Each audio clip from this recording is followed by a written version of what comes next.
सुत तार दुआरा राजा जी हो पुआरा बारी बारी तापतानी। सुत तार दुआरा राजा जी हो पुआरा बारी बारी तापतानी।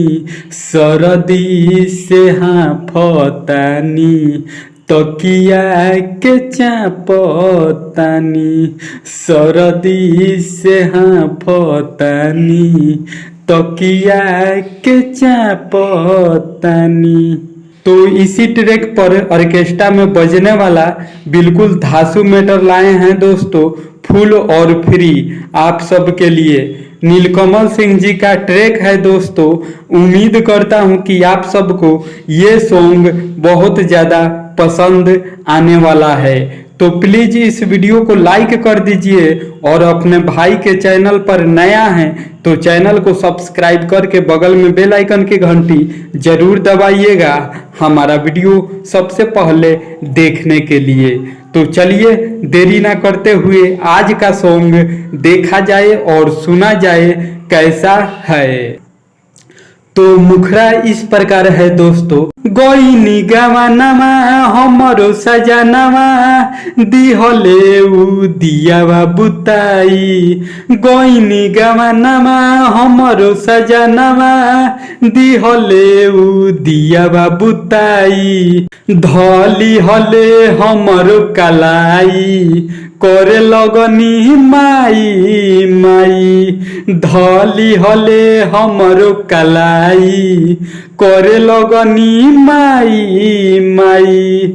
देहिया पकइले चढ़ाई करे लगनी माई माई। देहिया पकइले चढ़ाई करे लगनी माई माई। तो इसके बाद फर्स्ट अंतरा इस प्रकार है दोस्तों। भीड़ गईले हमारा सढ़ जस टूट के खैले जवानी हमार रात भर छूट के। भीड़ गईले हमारा सढ़ जस टूट के खैले जवानी हमार रात भर छूट के। भइल जब दरदिया पीही दूध हरदिया लियले किन के दवाई। भइल जब दरदिया पीही दूध हरदिया लियले किन के दवाई। धली हले हमरो कलाई करे लगनी माई माई।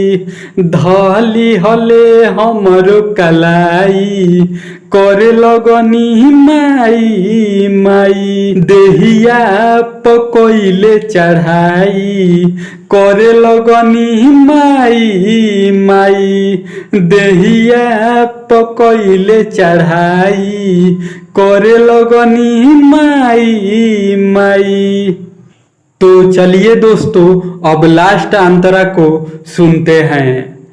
पियावारा के सहवा के मनवो न भरे दिन दुपहरियो आके कबो करे।